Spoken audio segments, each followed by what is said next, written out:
Hello, I'm Travis, and I've made it my personal mission to interview everyone on the face of the planet Earth.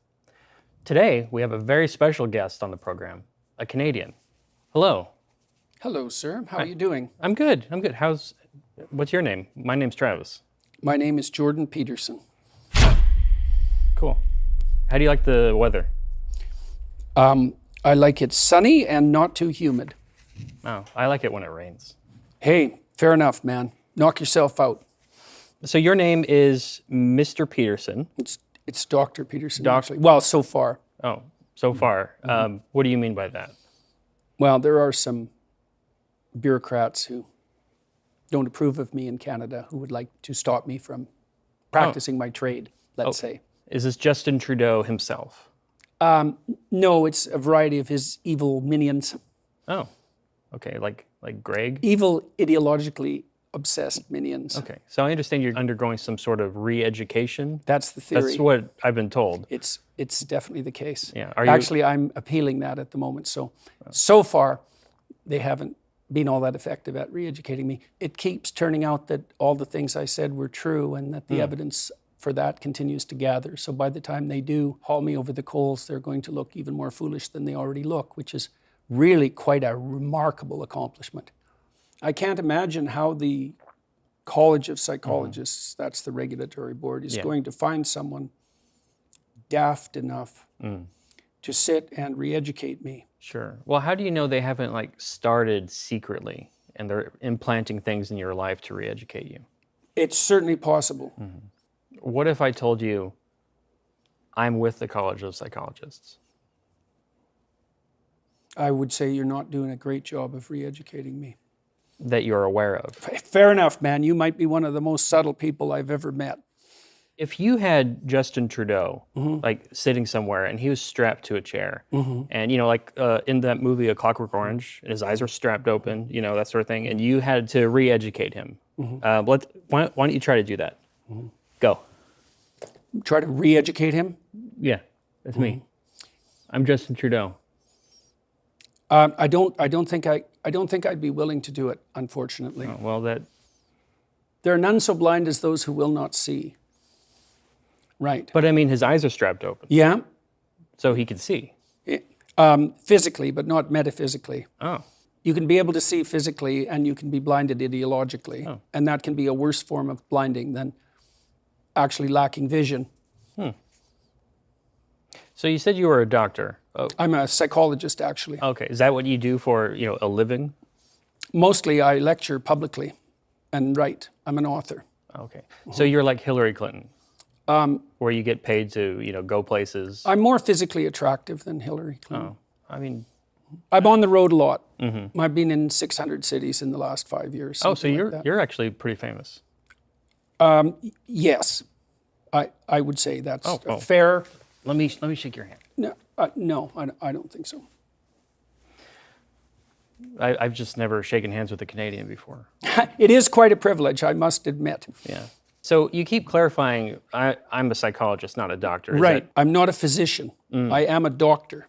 But you didn't go to medical school? No. Oh, I see. Okay. So like a psychiatrist, they do go to medical school. Is that correct? So Dr. Fraser Crane would be smarter than you. And by inference, we can infer that Kelsey Grammer is smarter than you.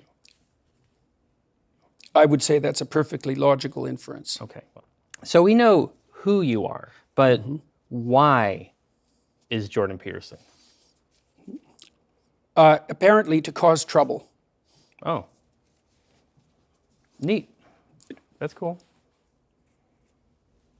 So did you know that your initials, JP, they're the same as Jurassic Park? Now that you point it out, I can certainly see that that's true. What do you make of that? Well, I mean, I like that movie. I didn't like the sequels as much, so. I looked you up on Wikipedia last night. I don't have a Wikipedia page, so that's pretty good. So congratulations on your Thank you, Wikipedia sir. page. Yeah. So on that page, it described you as classic liberal. But I thought liberals were bad. Are you bad? Depends on who you ask. What if I'm asking Jim? You'd have to ask Jim. Well, I'm not. he changed his phone number. I see. I haven't see. talked Well, to him in a was he a while. friend of yours? A colleague. Do you have any friends? These would be people that you're in contact with on some regular basis? So you wrote some books or something. Yes. One of them is called 12 Rules for Life. Yes. The Antidote for Chaos? To chaos. Antidote to chaos. So is that like chaos theory, like, going back to Jurassic Park? Not specifically. So it's like Dr. Ian Malcolm talking about chaos. Jeff Goldblum, it was Jeff. Yes. He's actually not a chaos theorist. So you're on a first name basis with Mr. Goldblum. That's nice. I know his first name. Oh. So you wrote a second book. I did. Well, you and wrote a third. And a third. And one of them was And now a fourth. the fourth book. What's that? It's called We Who Wrestle with God. Oh. I'm doing a tour in You're relationship doing a to that tour so book. you can wrestle him? Publicly, yes. So it's like this is like WrestleMania. It's the intellectual form. So you like sit in a ring and people just stare at you and you're just thinking really hard? And they pay for that. So That sounds kind of boring though. I mean, you're just hey man, sitting people there. come of their own accord. I just offered them the opportunity. So would you try like an intellectual pile driver? I do that regularly, as a matter of fact. The reverse hemlock? Good one. Thanks. No problem. Looks like we're getting along just fine here. Yeah, you're looking like Jurassic Park 1. Thank you, sir. You're welcome. So You let me know if I wander into like second-rate sequel territory here. I mean, you just interrupted me, so. That didn't take long, did it? You wrote another book, 12 More Rules for Life. Yes. All in all, that's over 23 rules. It is just over. Yeah. Mm-hmm. I wrote 12 rules of my own. I didn't know that. Would you like to hear them? No, not really. I mean, they're pretty good, but Be that as it may. okay. Well, have you considered these 10 rules? I have thought about them to some degree, and I lecture about them as well. Do you think they're pretty good? They're rock solid. I get that. That's funny. That's good. Good. I'm glad. My pleasure. Well, I mean, I guess not. This is more like granite. Or styrofoam.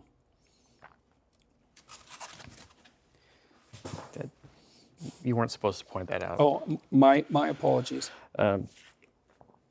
Okay. Well, you are known for your deep, vast knowledge of Jungian archetypes and using that vast knowledge to analyze Disney movies for little kids. Classics like Beauty and the Beast and The Little Mermaid and Cinderella 3, A Twist in Time. A real classic. Yeah. Do you want to talk about that or not really? I'll tell you about Geppetto, Okay. Pinocchio's father. He's in a whale at the bottom of the ocean. Sure. It's never explained in the movie. But everyone accepts it as reasonable, which is completely preposterous. Right? Why would you end up in the belly of a whale if you lost your son?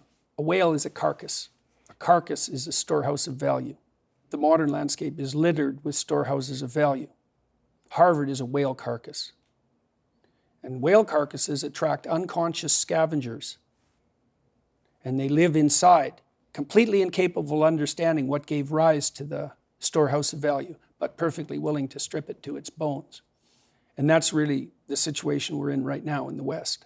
Oh, I don't like that very much.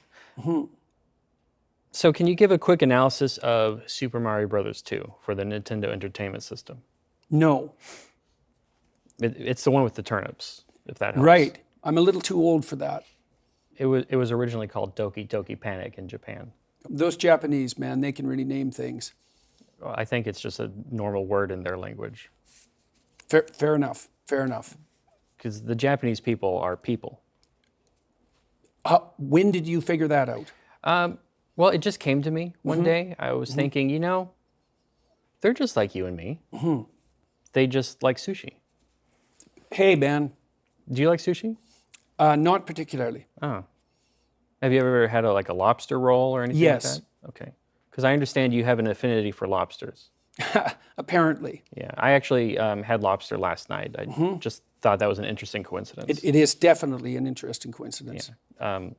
So in Peter Pan, you gave an interesting theory on the crocodile Yeah. and chasing Captain Hook. And Yes. So can you talk about that a little bit? Sure.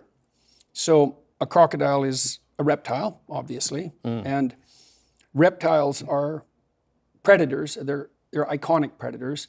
Creatures like us, primates, are instinctively afraid of predatory reptiles. It's not learned, it's innate. Chimpanzees are afraid of snakes, for example, even if they've never seen one. And so the reptile represents the predator to us, and a crocodile's an emblematic reptile. A crocodile with a clock in his stomach is time. It's the predatory nature of time. Why is time a predator? Well, because you age and die. And Captain Hook is chased by the crocodile, who is time. The crocodile has already got a taste of him. It's taken his hand, and he liked the taste. And so Captain Hook is terrified of death, and that's why he's a tyrant. Well, I have a personal theory of my own. It's that the crocodile is chasing Captain Hook because Captain Hook is made out of meat.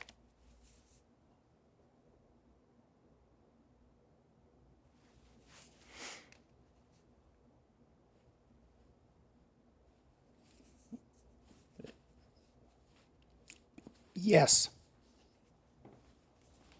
You nailed it, man. Good. Maybe I'll do speaking tours like you Knock yourself out. when I grow up, you know. When you grow up, yes. But, well, then the crocodile will chase me. He'll chase you anyways, whether or not you grow up. That's the rub, man. It's because I'm made of meat. Boo, boo, boo! Well, you know what that means. Do I know? What does it mean? It's time for everyone's favorite game. Beautiful, or sorry, not beautiful. Oh, yes, that game. Yeah, so I'm going to show this nice Canadian man here a set number of images, and he'll tell me if they are beautiful or, you guessed it, not beautiful. So check out this image. Beautiful or not beautiful? Definitely not beautiful. Okay. Not beautiful.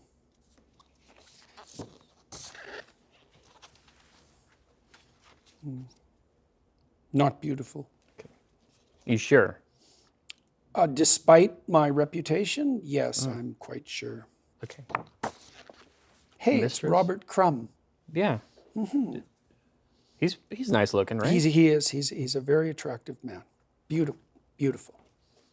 Check out this Oh, Trans yeah. Am. Every cool guy in northern Alberta had one of those in 1978.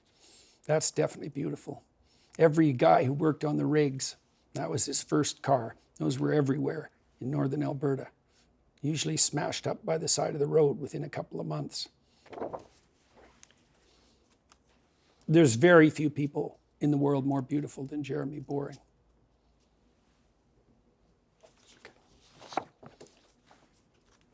Oh, sorry, I had that. I don't know how that got in there, but I think we'll just skip that one.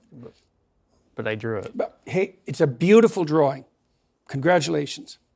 It took me like 5 minutes. Oh, well, then you're very talented. No problem, man. Thank you. You just keep knocking it out of the park. I signed it too. I see that. I see that. Well, it's important to leave your mark on your art. Would you like to have it? Absolutely. It would be a privilege. Thank you, sir. Thank you. Definitely beautiful. Kind too. Yeah. Oh, that's the beginning. It is. It is. All right, that's All right. the end. All right. You got 3 correct. Is that good? No. I see. I see. Ha! Gotcha. Boo! Yeah. That's my impersonation of a ghost. Yes. Yes. Thank you for clarifying that. Yeah. I used to work at Not Scary Farm. Were you a ghost there, or was that just one of your ancillary skills? I worked in the food court, I see. but I wanted to be a ghost. Fair enough. They wouldn't let me. I mean, Did that make you angry? a little. How angry? About 2.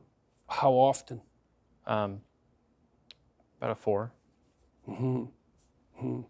That's not so good.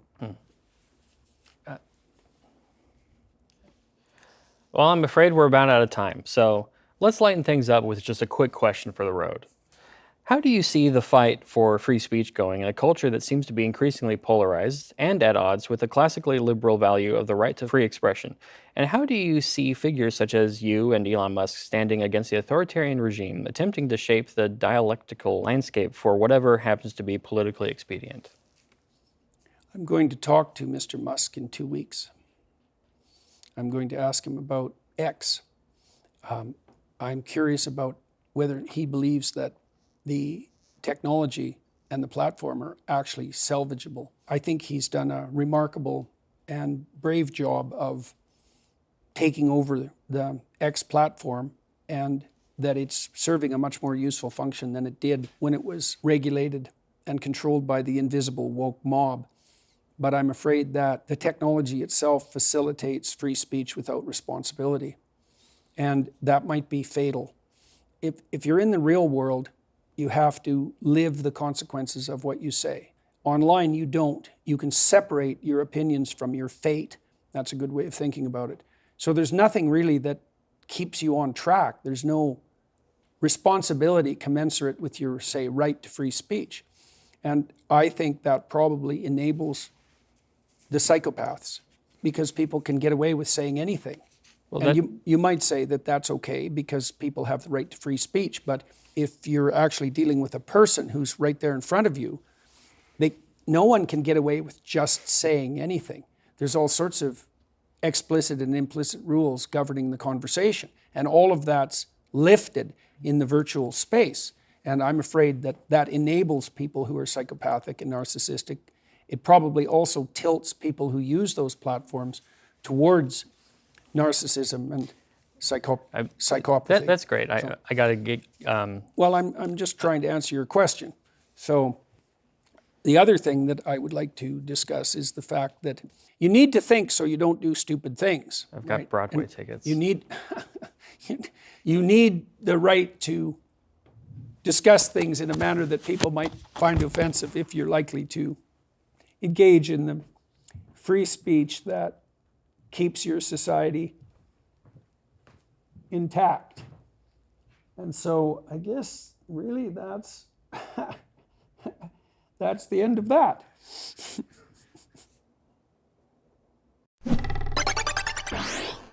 Why did you want to interview me?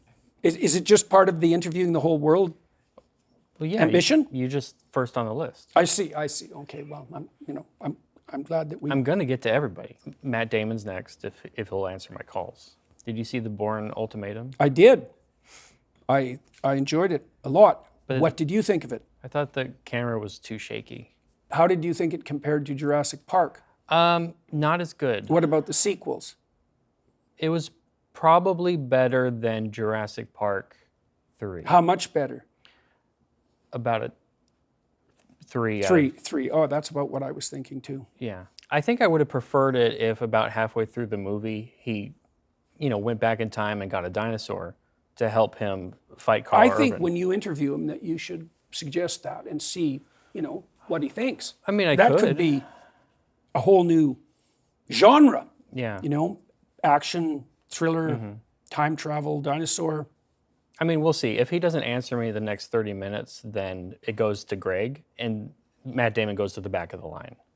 Well, there has to be consequences for misbehavior. But after Greg is Carl Urban, so that's cool. Who's Greg? He's on the list. Like everyone. I hope you're happy you were first. I'm indescribably thrilled. Good. With the entire interview. So how would you describe that? 3.